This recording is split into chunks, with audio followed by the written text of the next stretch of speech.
Here we are. What's going on? Hola. That pretty lady. Look at that. It's a wonderful shirt. I almost chose the green small town exotic shirt. Nobody has this shirt. Can you see it? Den Mother, look at that. Ooh. That's the one of a kind right there. That's mine. I'm the only one. That's me. Nice. So how did it go? So we did Reptiles on the River this weekend with Small Town Exotics Patreon. It was fantastic. We started Friday. Oh, I realized I don't have my actual microphone plugged in. Okay. We started out Friday with dinner at my house. Carl cooked wings in 90-degree weather. So he's a fantastic husband. I love him very much. And I had like a bunch of sides.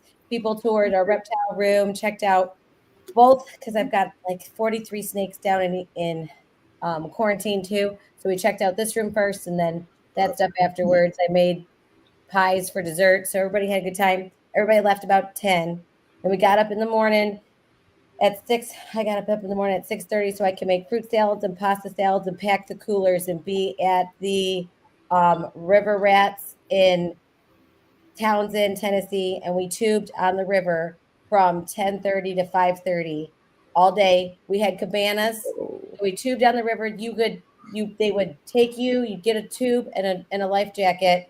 They take you in a bus all the way up to the top. Then you'd float down past our cabanas and get off. And then they take the tube and then you go. You can keep going as many times as you want. So we did that. Shane videoed some content, so that'll be coming out whenever he has it edited. And then today, Ashley from Catalina Morph Mixers, she's fabulous. I was there. Everyone I met was great, but I spent so much time with her, and she's just hilarious and fun. She came to our house, and we went jeeping on Windrock Mountain today. So, and then nice.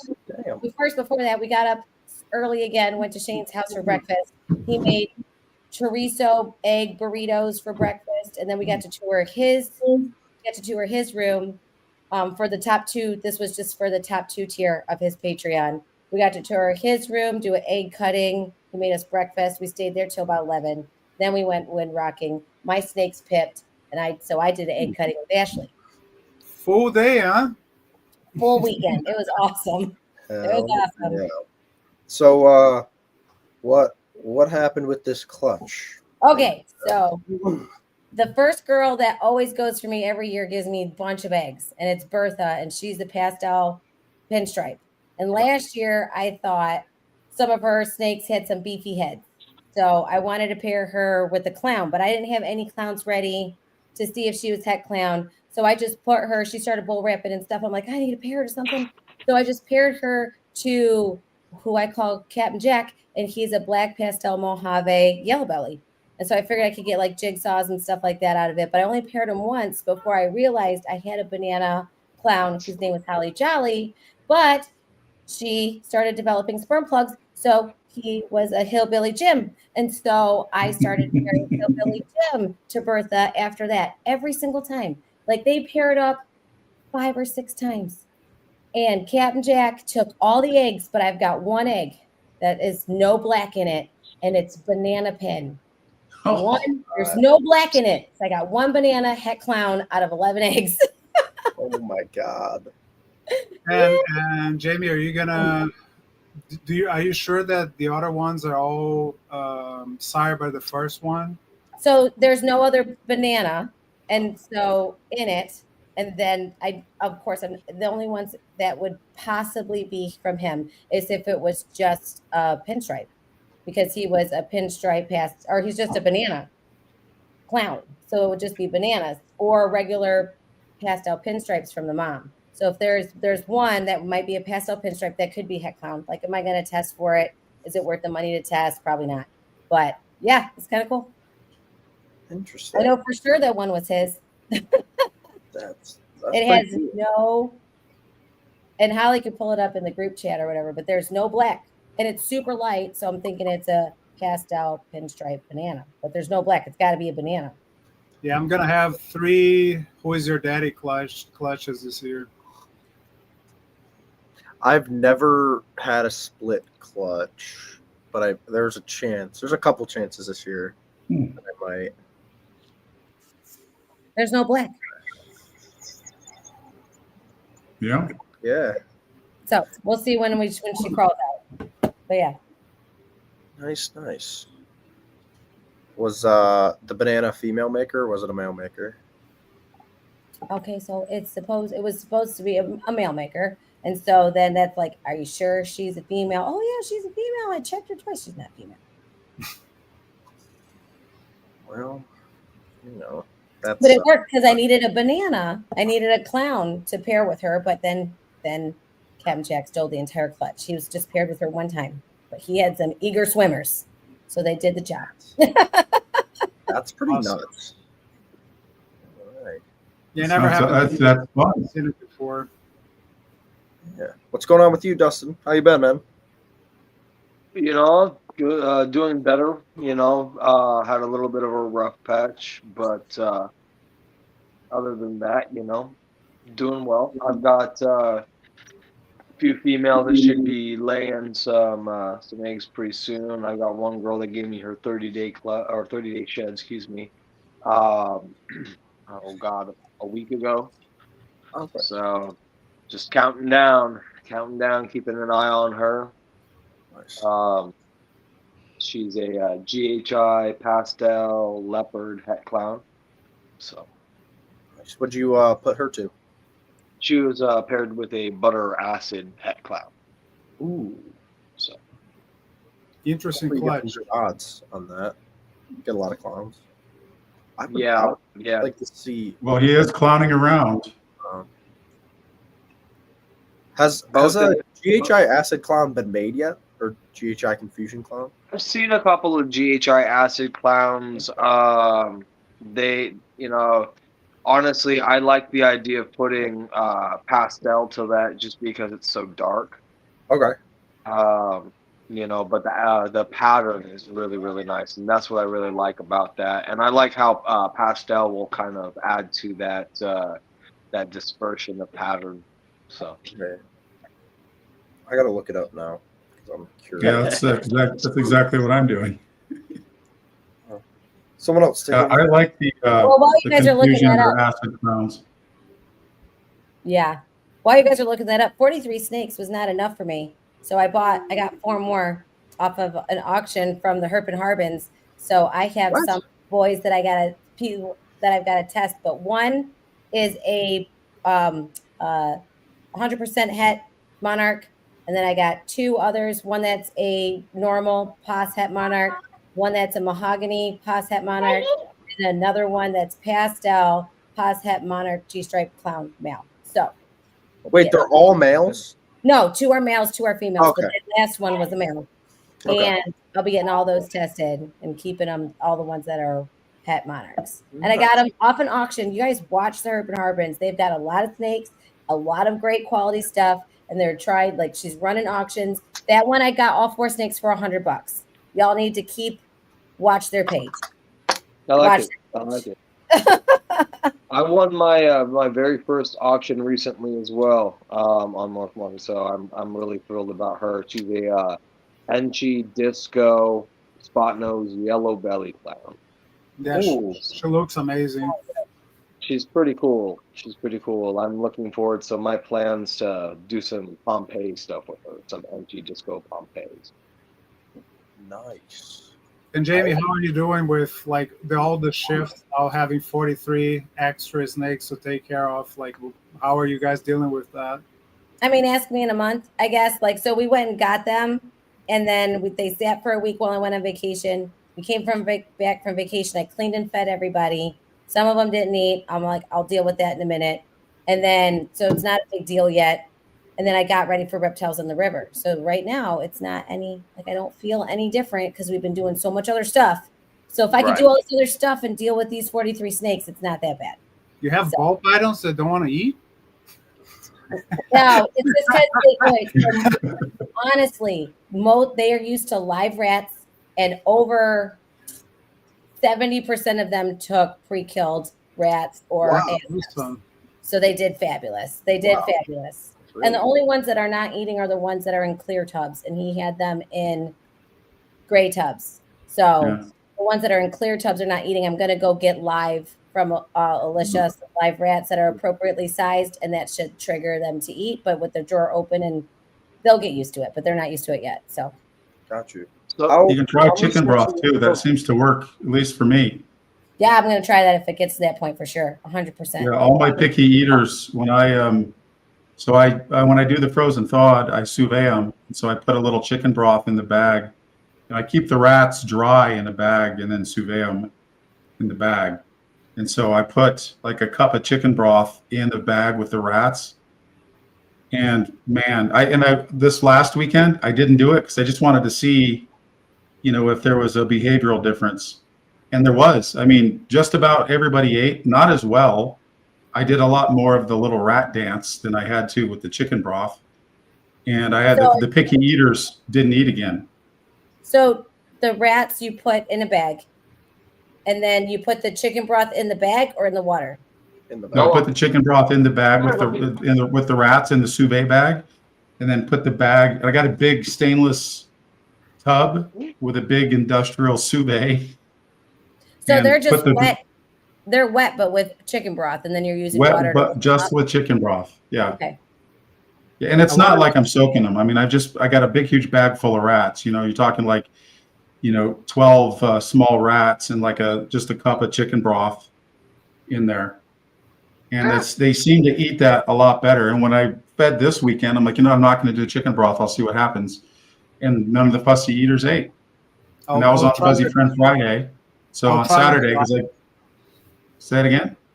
I'll try with live, just like deep them, like in the. I just feed live, just like do like a tea bag with the live ones, and just see if it's gonna work with the picky eaters. Yeah, it does. Because I've got my male that I'm using right now to put a couple females. He's a great breeder, but he just goes completely off of food. And I wanted to get some meals in him because I want to pair him to more than one girl. And if he's not eating, then I get, you start getting worried and stuff. So I pared him down to just one girl. And then I gave him a live ASF dipped in the chicken broth, just like you'd said a couple weeks ago. And bam, he ate it immediately. Wow. And so then he's been eating off of the chicken broth. And then like Friday, I tried everything without it. He didn't eat.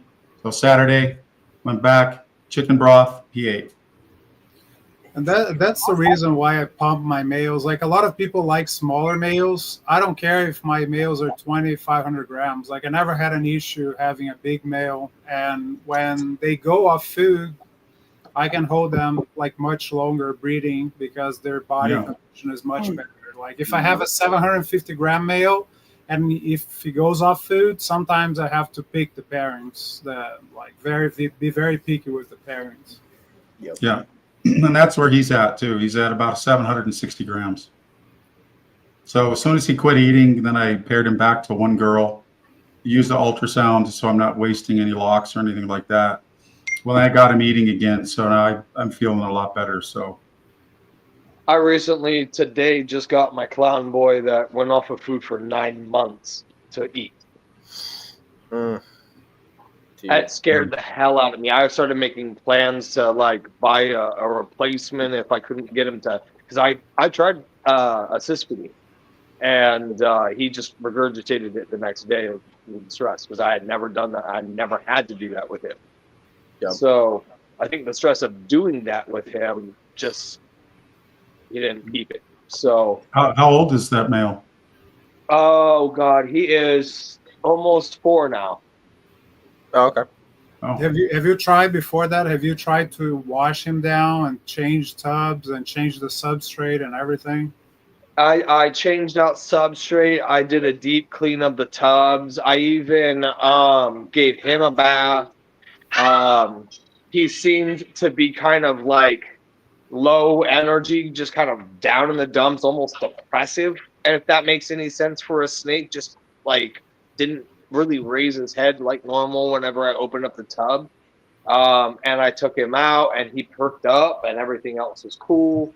I held him for about half hour, 45 minutes, went outside with him. It was a really nice day. And it seemed to have stimulated some appetite with him. Tried he seemed interested, but then I think he got deterred when the rat kind of kicked dirt at his face. So it just a whole situation with trying to get him back on food was an adventure. I just kind of waited. At this point, I didn't feed him for. I didn't even attempt to feed him for 2 weeks. I tried even doing the. A buddy of mine said put him in a tub and put him in the incubator, because that can sometimes help. Yep. It's helped with some of his animals. Didn't do anything. How long did you leave him in there? How long did I leave him in the incubator? Yeah. I think it was like 48 hours. Just a tip, like it works for me. Not every time, but I would say like 70% of the time. I leave them like for 45 days. This is going to be their new. I have a separate incubator, and this is going to be their new enclosure. And I keep him in there, and I try probably like 3 weeks after I put in there. I try to feed them in the incubator, and most of the times it works. Okay. No pairing or anything. Yeah, I'm just a little bit impatient with it. Yeah, you have to. With ball pythons, you have to chill. I mean, I gave up like at the beginning when I started working with more ball pythons. I would freak out, and I was like, "Oh my god, it's not gonna." And now it's just like, let them take their time. And if they're not, I don't try every week to feed it anyway. If I see like 4 weeks that they haven't started eating, I wait for 2 or 3 weeks before I try it again. And that's what I just recently did was that 2-week thing. And it's kind of like my last ditch effort of getting him in the mood for food. This morning I was like, all right, well, how's he looking? And he's perked up. He was looking like he was ready for a meal. And instead of getting a medium like I normally do for him, I went ahead and got him a small just because I know he hadn't eaten in a minute. And honestly, if he didn't eat, I had another snake that would probably eat it. And it just had to be the right size. So I put it in there, and I waited all of 30 seconds before I heard that sucker grab a hold. And a tear nearly formed in my eye, just happy as hell, just going, all right, he finally took his food. Everything's going to be okay. Weight lifted off the shoulders. I made a joke with my buddy Cody going, it feels like a weight was lifted heavy enough where Superman couldn't even fucking carry that sucker. So it was nice to not even have that stress anymore of him not eating. So, oh yeah. I kind of wanted to ask a question. And this is a question for all of you guys here. What is the longest time your snake has gone off of food? 9 months. 7 months. In November of last year, November 14th, we had a blizzard, an early blizzard, and my whole entire collection, Angolans, balls, everybody went off of food, except the one hybrid girl that never has ever missed a meal. And some of them went off of food for 3 or 4 weeks, and then some of them went off of food until April. Okay. And to this day, I've tried to figure out like what might have done that. It's got to be related to weather, something. But slowly, everybody started coming back. But the latest ones, like Betty, she went off of food for 9 months, and I offered every week, and I weighed her. She didn't really lose any weight, maybe just a couple grams. And then 1 week I offered her food, and it was like bam. It's like she took it before I could even get it, all the way in the tub, and then she's been back on food. So 1 year. That was before I was breeding. Back in my 20s, there was this pet store that was like probably pretty nasty pets. It smelled all the time. I went in there one time, and there was this fat ball python, and she had defensive scars he was feeding her way too big of a rat, and the rat was like biting her. So she was big. She didn't eat for me for a year.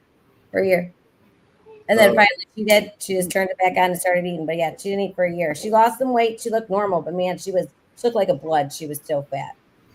Yeah. I feel like we're No, just going up the ladder. The longest I had was like 14, 15 months. Oh wow. Yeah. 15 months. Yeah. And then the craziest part, yeah, he didn't eat for 15 months, and I think he lost like less than 100 grams. He just that's where I get either do or like don't get nervous, especially the male that did it. I wasn't breeding. He was like literally my first or second ever snake. Whatever. I just was never breed him. But he went off food 15 months, lost 100 grams. I've had snakes go off food for 3 months and lose, more than 100 grams. So for me, if their weight's not changing much, I don't care, because I just think that they're shutting themselves down for some reason or another. Like Travis, whatever, your snake doesn't eat for 9 months, it loses 90 grams. Well, whatever. Right. I don't really get nervous about it. Obviously, I try like different things. The incubator. When I started seeing his belly cave in, I was starting to get my concerns. You know what I mean? I was sitting there going, "Yeah, this isn't going to be fun." Yeah, but like I just had a male go off for like 8 or 9 months, and it was weird. I mean, I bred him 3 seasons straight. He'd given me clutches. I didn't breed him at all last year, and he went off food. I paired him like 3 months ago, and he ate the week after he was paired. I was like, "What the fuck, dude? You're the opposite of all the other males." That happened to me too. Like sometimes you're thinking, I'm not gonna breed it because he's already off food, and immediately after you breed them, I had a male this season that did the same thing. He was not eating. I said, "Heck, let me try it." And the first time I bred him, boom, back to food. Yeah. And Patrick makes like a good point. Is once they'll lose 150 grams, they'll eat twice and gain the 150 grams back. Yeah. They just hold on to everything. Well, the boy that I paired, he lost no weight. So I was like, I wasn't even scared to pair him because he hadn't been eating. I was just, you look like you usually do. I put him back with the same female he'd been paired with 3 times, locked. She's in her prelay shed right now, and he's eating. So I'm happy. I've got one male that goes off food every winter. And when it comes to breeding season, he's back and he eats all during the summer and goes back off of food on the winter. I have one female. It's so interesting that they do that. Yeah. I have one girl that doesn't eat except for once every month. Yep. She's weird. She just doesn't. I'll offer her every couple of weeks just to see if she'll, because that's normally when I feed the smaller ones the bigger ones as every couple of weeks, because I do a bigger size meal. She's once a month. So I've gotten to a point where I stopped buying food for her every 2 weeks, and I just kind of go, okay, this is the month I go.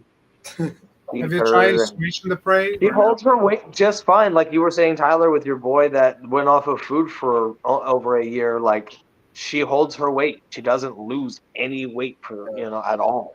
I think that was the same with mine. I mean, she went off of food for 9 months, and I'd have to go back and look at my graph, but I mean, she barely lost any weight at all. But then again, that whole time, she stayed coiled up, half on the warm spot, and like she never ever moved unless I picked her up. And so I was like, am I going to take this snake in? I think I might have talked to Shane about it. I can't remember who I talked to, and they were like, if she's not losing any weight, just let her go, let her do her thing. If she's not showing any symptoms, you're probably just fine. And then, I mean, the thing is that she was just a insane eater before that. Right. And then I had that storm, and like everybody just shut off, and she didn't come back for 9 months. And I had other snakes too, 7 months for the other one, and then the Angolans. I have a pair of, what do you want to call them, midget Angolans that were from the same egg. They're twins, so they're stunted. Midget Angolans. They both went off of food for 6 months. I like it a lot. Yeah, they didn't lose any weight. These guys are like 250 Now I need one grams. of those midget ones for clowning around. It'd be part of the whole. Dude. Well, I mean, they're these two are poor eaters, and they've each got a damaged eye because I think that whatever they were in the egg. I got them for cheap. I got them for the kids, but I mean they're ugly and they're kind of stupid. I think like on the realm of like Angolan Python intelligence, they're kind of like at the low end. So I got them for the kids, but their personalities are just. I mean, they're crazy. I mean, they're super, super engaging. Of course, all the Angolans are, but I mean, the rest of my Angolans, they eat, drop it in, throw it at them, dangle it, whatever. They eat it. Period. Like there's no, stressing about going off of food for the Angolans. Yeah, I think what Dustin said is like, for me, it happens. Not super often, but at least like once or twice a year with different snakes, where I think they'll just eat enough to like stay the same. And it like I have one right now, which really pisses me off, but it's a super pastel het monarch female. Ooh, yeah. She'll eat once a month. I still offer every week, but she'll kill it, wrap it, leave it every week. I have one that is the same, and she kills like even 3 at the time. I put more just to see, because sometimes she just kill it and drop it, drop it, and I was like, "Argh!" Yeah. So she went from hatchling to like 800-900 grams, and this is like the 1,000-gram wall thing. I rarely see it. I usually see it come out like that, where they'll eat once in a while just to stay the same weight. Like they won't really grow. They won't lose weight, but they won't really grow. I see that a lot more often than like, especially on the females. The males, I don't see it much on. On the females, it's like they'll eat just enough to kind of stay the fucking same. Yeah. And they piss me off. Yeah, maybe they got to give their digestive tract a rest. Yeah, I was try smaller meals. Because the Me? one boy I got, I yeah. got from Shane, I've done smaller ASFs than, or at first it was like certain colors, but now it's just smaller ASFs. He'll take 2 instead of 1. Mine kills anything, mice, rats. Yep. Whatever you drop in there, she just kill it and doesn't eat. I could get him to eat. Sit in here. She sucks. I hate her. Chicken broth. This is the one that only eats once a month. Would any of you have guessed that this snake is over a year old? I mean, it's hard to tell on camera. But dude, they're Don't hiss at me. Yeah. What does she weigh? Like 600 grams? no, she's like 350, maybe. You guys are right close to the middle, so she's actually just over 400 grams. There you go. Just over. So yeah. That's not bad for barely 24 months, for 12 months in. Yeah.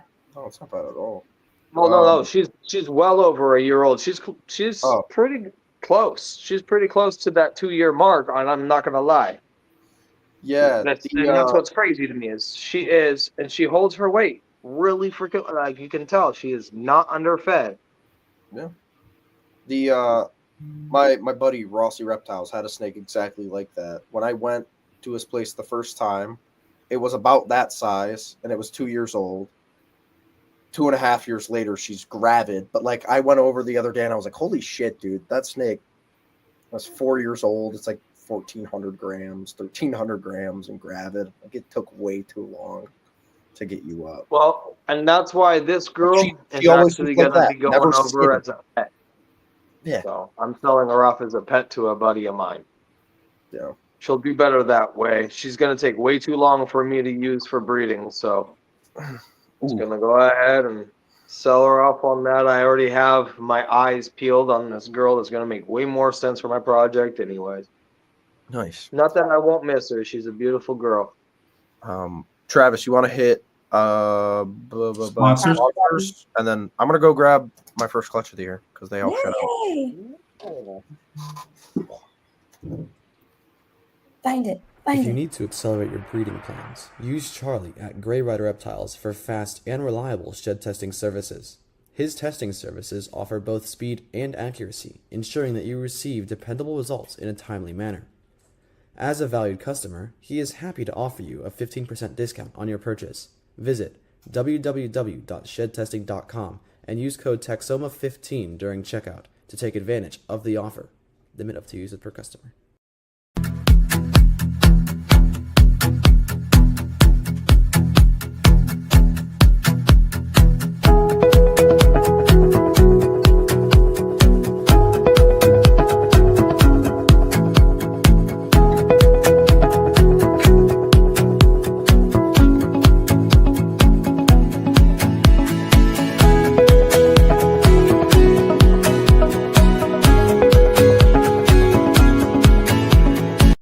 Meet Sammy, a ball python breeder with a specialty in the pied project. When you meet him, don't be shy to ask questions about his snakes, as he loves to share his knowledge and experience with others. He is a friendly and approachable guy who is always happy to chat with fellow reptile enthusiasts. Whether you are a seasoned snake breeder or just starting out, Sammy is the perfect person to connect with if you are interested in the pied project. So keep a lookout for that hot pink shirt. Python Suzy. He's been professionally fondling pythons since April 2024. Before that, it was just for fun. He has balls and golans, and soon he'll have dwarf Burmese pythons in his collection. He loves dark clowns, leopards, and long walks on the beach with sunsets. He thinks orange dream and blackhead are salt and pepper on a good steak. Hit him up. He'll talk about just about anything. That's right. And I have dwarf perms now, so Oh, yeah, we gotta update that. Yeah, we do. Guys, is my mic better now? Is it the same? it's about the same. Oh, You can improve your looks though if you really wanted to. Ouch. You can do what you can do, right? hey, be nice. He was born with it. All right. Yeah. I had to do it. Blame my parents. Listen, he could be worse. It could be like this. Okay. Thank you, Dustin. That is I got you, brother. I got you. I got it. I've been knocked in the head a couple too many We times. just look at Tyler's snakes. They're all prettier anyways. Put him up. That's right. That's right. We'd rather look at snakes anyway. I was gonna ask That's right. what's the best and the worst of the week. So Tyler started with the best. Yeah, best of wow, we've taken from late to the mic here. I like it.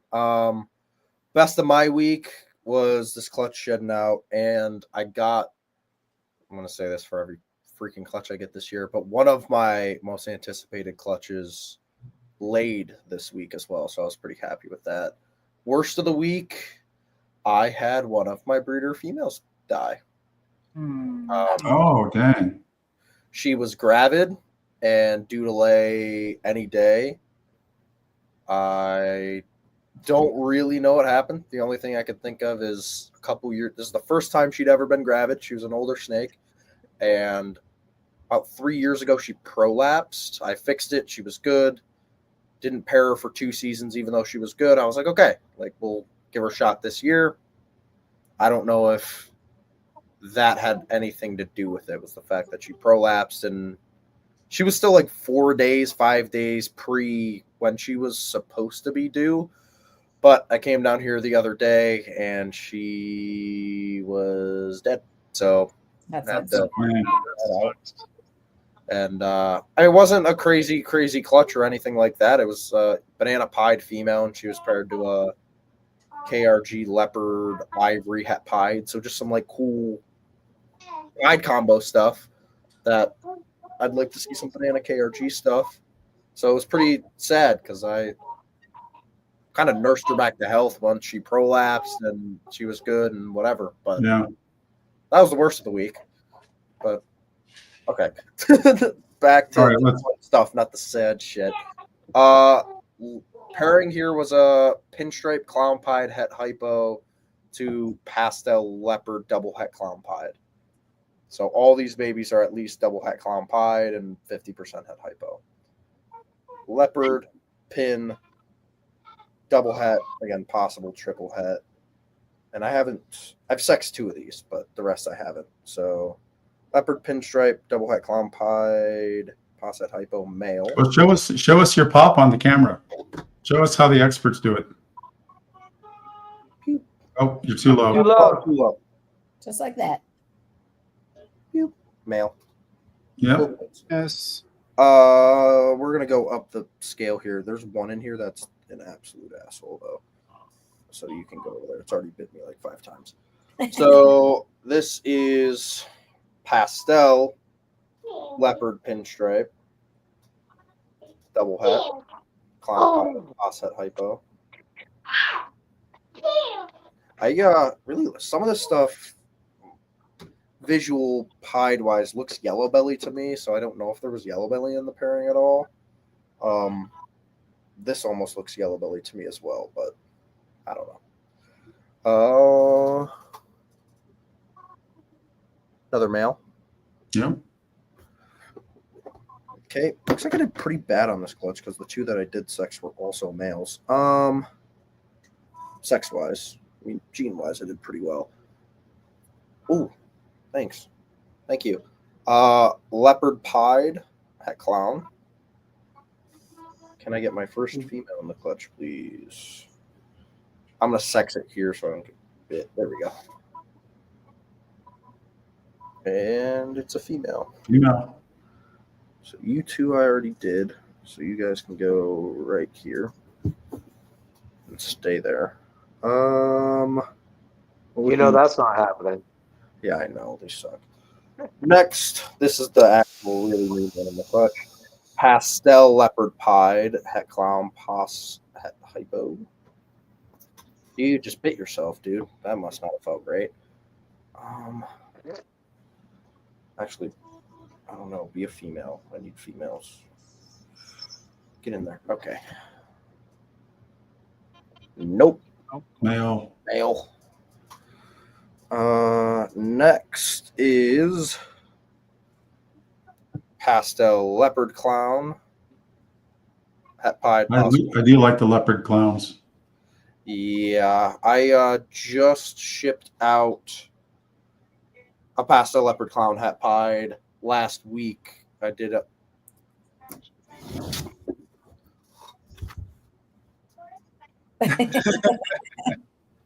Loves you. Yeah.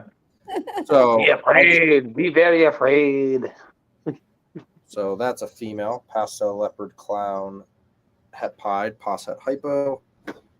He just wants to give you kisses. Thank you. Give yourself a kiss. I don't know. Now these 2 I can't pick which one's my favorite, but I'll start with this one. Ooh, wow. So pastel That's leopard nice. clown pied. Nice. This one it almost looks yellow belly to me, and the pastel one that's an asshole also looks yellow belly. That almost. Are you sure that one doesn't have pinstripe? With that dorsal?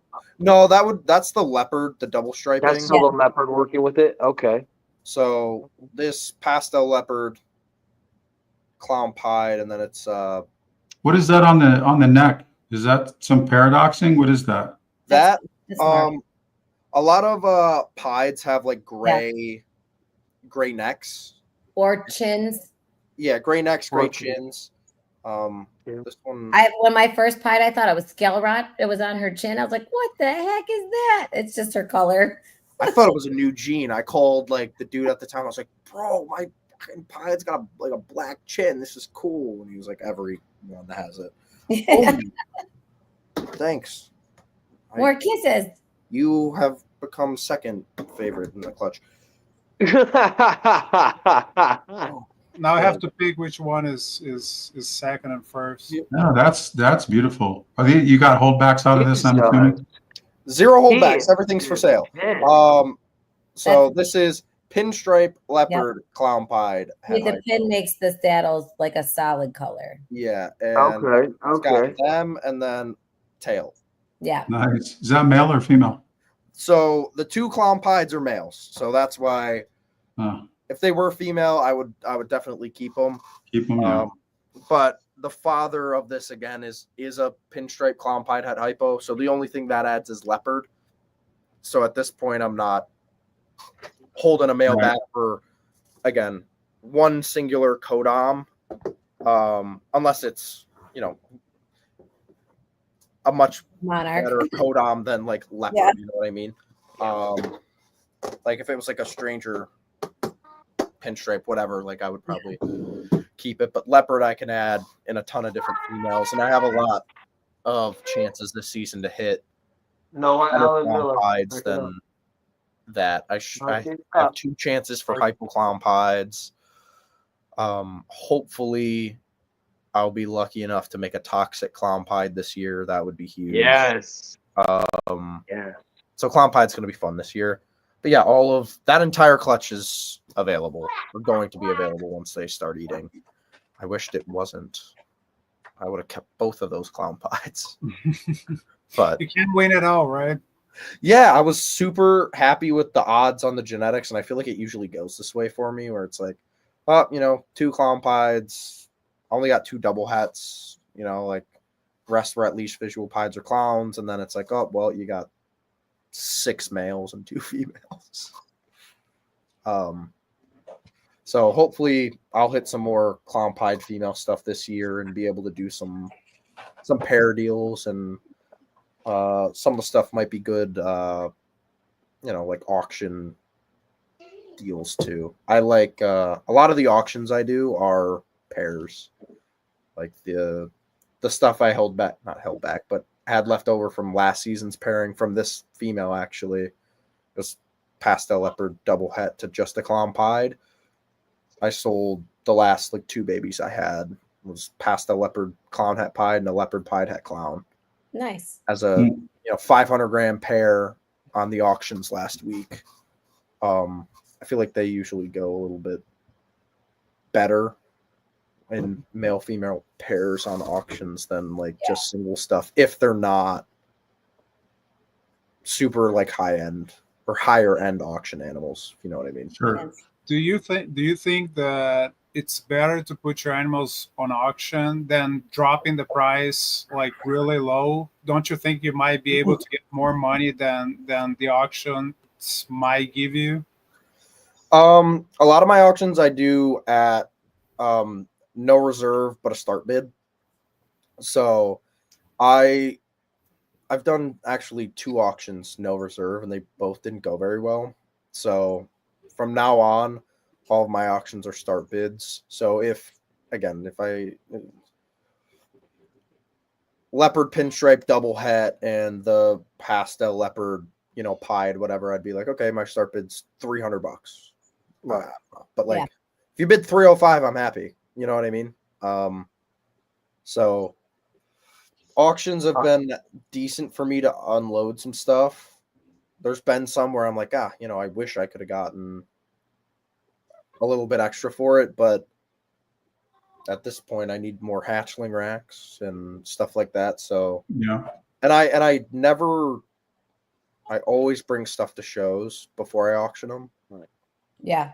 Usually my auctions are just above what I wholesale and just below what a lot of people at shows will pay for how they look. If that makes any sense. Sure. Those pieds even, I was shocked that I still had some pieds left, but they were pied at clowns. I had them for $400 or something like that at my show. They sat for 9-10 months. I was like, okay, we'll see what they can go for on the auction. I think I got $400 for the pair. So I was, pretty happy with that. So yeah, if I had to guess, some of that might go on auction later, and I might wholesale that leopard pinstripe double het male. So I don't have to hold on to it too long.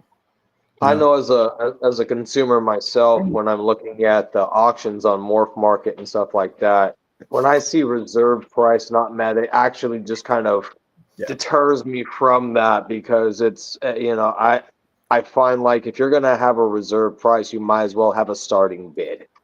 Just put that out there, start it off. This way you're leaving happy, and nobody's sitting there at the end of that auction unhappy because they never appeased their price range. You know what I mean? Yeah, you're bidding against 2 people when you have the reserve. Exactly. Yeah. Right. You're bidding to beat the reserve price, and then you're bidding to outbid whoever else might be bidding. Honestly, my least favorite thing, and it's not against the breeder because I actually like the breeder and what this person makes. But my least favorite thing I have ever seen, and this person is such a repeat offender of it, is putting the same animal up with a reserve multiple weeks in a row and it doesn't sell. It's like this person, auction ended Saturday. The next Monday, they had the exact same animal up on auction. No, hold on. Hold on. And Thank there's a you. specific No animal more. on the auctions right now that has been on auction with a reserve 4 times. And now it's on auction with no reserve. That's It's like, I better. don't understand the point of it. And from the breeder side, it's like, if you want to auction it.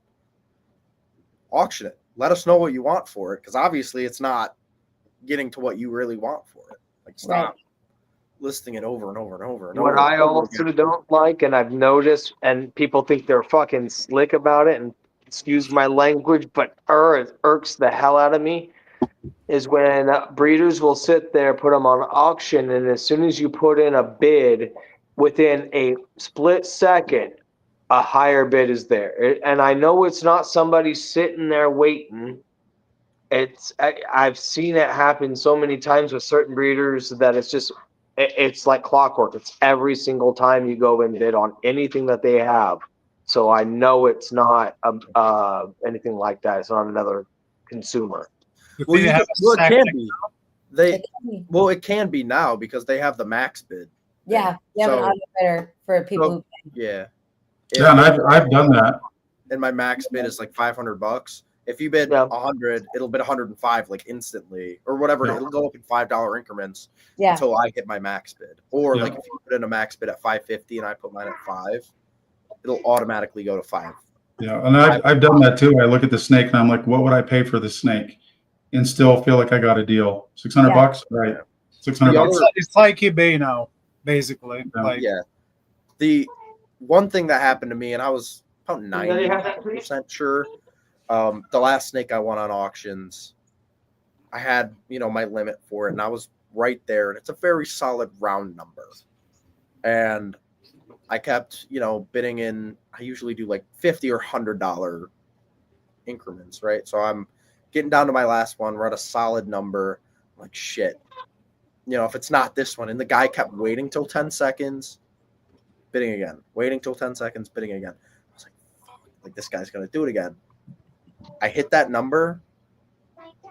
No more bid. I swear to God, it was the breeder on another phone bidding to the exact number that they wanted.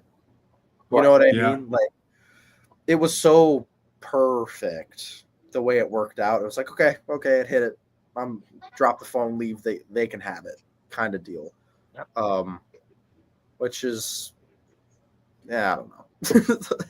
I don't know. I still got the animal for way, way, way, way, way less than it would have been retail. Right. Oh, I got that NG Disco Spinos Yellow Belly Clown friggin' cheap, dude. Compared to what I could have paid for it, like if it was just on for a shop. Like, oh God, that was ridiculous. When I looked up what I could have paid, I found one that from the same breeder too, though. So I don't know if it makes any difference on that end. But the same thing without NG was going for like $2,600. Whoa! I paid way less than that. So, wow. Yeah, man. Auction. Raphael, do you do auctions or not? I did one time. I got really low for was 5 animal lot, and I got really low. And the guy was even like demanding stuff. Like, it was like, oh, can you ship to my house? I said no. Like, you have to read everything that is on the ad. Like, I don't ship to. Especially now with the weather, I don't ship to the house, and that's how I'm gonna do it. And it was like, oh, but you're holding my money. I said, no, I'm not holding your money. I can refund you right now. So I ended up it was like $160 for 5 animals, and it was like there was a clown in there, was a phantom clown in there. There was like 4 head club females with codons. And I was like, you're complaining about that you have to go to FedEx hub to pick it up. So I ended up refunding the guy, and that was it. And that was like, I kind of got tired of it. And now I just dropped the price. I prefer to drop it to half the price and just move. I end up selling the animals for more instead of and just dropping the price, doing like sales, than using the auctions. So Yeah, the other thing I found on auctions, which is like, it's almost counterintuitive to me if they're like the right animals, but again, usually the auction animals are just stuff that it doesn't even make sense for us to, have it or hold it back, even if it is, breeder size, because you got better breeder animals. Is if you're over a trio, it turns people off usually, because instead of, again, bringing in 1 animal, 2 animals, 3 animals, it's like, okay, if you bring in a 1.2, it's like, okay. But again, if someone has 5, 10 animals, bringing in another 5 animals, even if they do make sense, is a lot. You know what I mean? So makes sense. I cap myself at 1.3s, or sorry, 1.2s, even though like there's one male I have, a Mojave Huffman Pied Het Hypo, who I have like 5 girls that are, that I would put on auction with them. Hypo Het Pied, Huffman double het female, black pastel hypo het pied, like all of those girls fit perfectly in with what you could make. It's like I can only put 2 females with them because, again, if you're willing to, and there's some people too, like, if the one snake doesn't make sense in the group, it's not worth having the whole group. Right. So Do you have an order male, for example, to make 2 groups, or are you gonna just sell them individually? usually, again, I'll make my pair or my trio, and then whatever doesn't make the trio, I'll try and sell, normally, or make another auction that might not be as, again, like instead of my Huffman Pied Het Hypo, I do have a Huffman double het male. Like it's obviously going to go for less, but those females still technically work. Your odds are, I could put the visual Huffman Pied with the Huffman double het female, and I can put the Huffman double het male with the hypo het pied female. You know what I mean? So you're hitting the same odds, but your male's the visual in one pair and your female's the visual in the other pair. Yeah. So there's different ways I do it. And it's like, again, my clown pied projects, I have 6 clutches this year. So it's like, I have a lot of like different things I could use in like auction pairs or trios. Hypopied's the same thing. It sucks. Like I did one with the monarchs, like het monarchs, but I had so little clutches and so few animals it made sense for, where it was like, damn, I kind of like don't want this. So my starting bid price was higher because it was like, well, this is the only thing that makes sense. Like the rest of my females have fire in them, so I can't put them with the only male I have. So it's like the only female without fire, has to go with this male that has fire. Right. I mean, as we're working monarch, you don't want to be releasing a lot of animals. Like you want to advance your projects. You don't want to be releasing animals for cheap either, right? So, No. The same thing. I mean, I prefer to hold on to them than just selling them for cheap. To be honest, just to further my projects.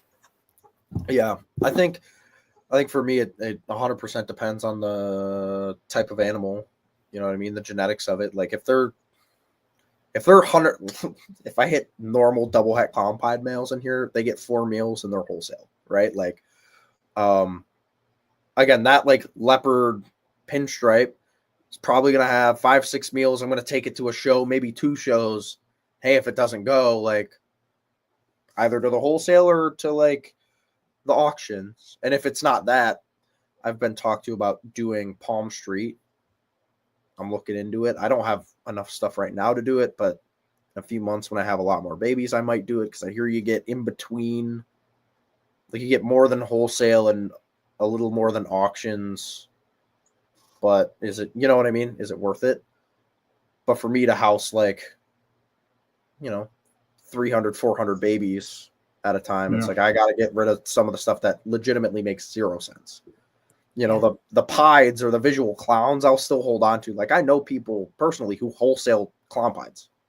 They're just, I can't keep them. They got to be 2 gene clown pieds or clown pieds 100% het for this, whatever, or they're wholesale. Because, even for me, if those things were females and I wanted to sell them, I did it this season. I had a clown pied female, got up to 550 grams, and I said, no, I'm going to keep it. Fuck it. Into the holdback rack. Because I only have one breeder female double visual clown pied.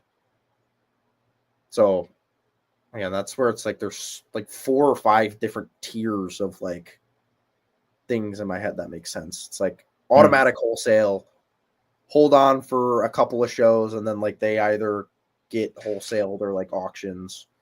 Ones you just keep going to shows, and if a year down the line they don't sell, you auction them. If they get big enough, you keep them, and automatic holdbacks, right? Like, Yeah, I mean, that's the beauty too of breeding your own rodents, right? So you don't have to worry about, like, if you have to hold for a few more weeks, that's fine. I mean, I'll have to freeze the rodents anyway if I don't feed them, because I overproduce just to make sure that I'm not gonna be without rodents. So since your guys are showing up animals, let me get the Nyala Hurricane clutch. ooh.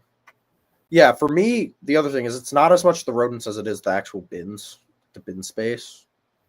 If I had all my clutches at one time, I wouldn't have enough spaces to fill them. Like, I'm getting 2 more hatchling racks probably in the next month or 2, but I have enough space for like a little over 300 hatchlings. I have like 150 of those filled right now, and I have my first clutch of this season is out. Because I went really late last year, semi-early this year. So if I sold nothing from today, I would need over 200 more baby slots. Wow. Yeah. So for Raphael and Tyler, since you guys have been doing this for a while, what are you guys seeing for the market right now? I like it. Look, I hear so many different things. Like, the market's still slow. We're never going to see the price appreciation again. Oh, it's picking up. It's going to be great. I see that the clown market kind of dropped more than the other morphs. Yeah. There was a lot of overproduction of clowns. So what I had before that would sell for $500 in a day is taking like a lot of time, where I have to drop to sell at $300. Yeah. But the other morphs are breaking my heart right now with the clowns, man. But what you have to do, Dustin, that's my opinion, right? You have to create. Absolutely. You have to create your base on clowns, and then you have to add other things to it. Add hypo. Add. I was gonna say DG, but at this point, yeah, exactly. But Ultramel, Monarch, and just go from there. I mean, you can create a base of animals of holdbacks with the clowns, and you can still be the clown king, but you're gonna have other recessives mixed into it. Yeah. Right. Absolutely. No, that's one of the reasons why this season and next season are going to be mainly my holdback seasons, because this season and next season are going to be my clown combo seasons, and devil het seasons as well. So I've got a lot of fun stuff with that. Visual clown stuff coming up here from this season will be setting me up for 2 years down the road, 2-3 years down the road. Don't get discouraged. Yeah. No discouragement. All fun and enjoyment of the process, Yeah. I want to see this snake, and then I'll dive more into like what I'm feeling on the market kind of side of it too. Can you see it? Yeah, lift it up higher. Go up a little. This is what I believe to be Nyala Hurricane Yellow Belly. What was the pair? Oh my God! What was? Do you produce this or you purchased it? Yeah, I produced. What was the pairing on it? So the male was a Nyala Yellow Belly Clown, and the female was a Hurricane Het Clown. My camera sucks, but the colors are much more vibrant. And Nyala it's not in the mahogany complex? Is it like it was? People they didn't test it. They don't have a test for it yet. But it's very similar to mahogany. If it's not the same, it's either going to be in the same complex or it does some different stuff in clowns. But I bet on it, and it even if it's mahogany, that's what I said. It gives the clean head, just like mahogany or stranger, depending on what you put into it. But the pattern on this girl is, I can't wait to put her with Monarch, right? Dude, Yeah. yeah. Oh yeah, that would look nice. I mean, the white sides are really, really nice too. The yellow belly adds a lot to it. So I never had it before, but I'm pretty sure it's Hurricane just because of the pattern. Let me show you the 100%. other one. I'd like to see that in like a clown sunset combo like that. Yeah, I think Brighten it out. Golden no, it up. Nyala, the Leviathan. They made a super Nyala, and it looked different than a super mahogany, but not much. I want to look this up. Nyala. There's a Enche Nyala on Morph Market right now. It looks pretty sharp. It looks almost just. I mean, it's young. It almost looks just like a yellow belly. How do you even spell it again? It's like, I believe it. This is YALA. might be the same or might not have the yellow belly, but look at the white side as well. Oh yeah. I think that's Nyala yellow belly missing. I said that might be missing Hurricane. Let me show you how the dad looks. Just the yellow belly without the. The pattern looks a little bit more. Wow. Or maybe that one's the Hurricane and the other one isn't. I don't know. Because the dorsal on the other one was like pretty nuts. So hey guys, we're running up on 7:30, so I'm gonna close it out. But if we can continue to show snakes afterward, if you like. Yeah, that sounds good.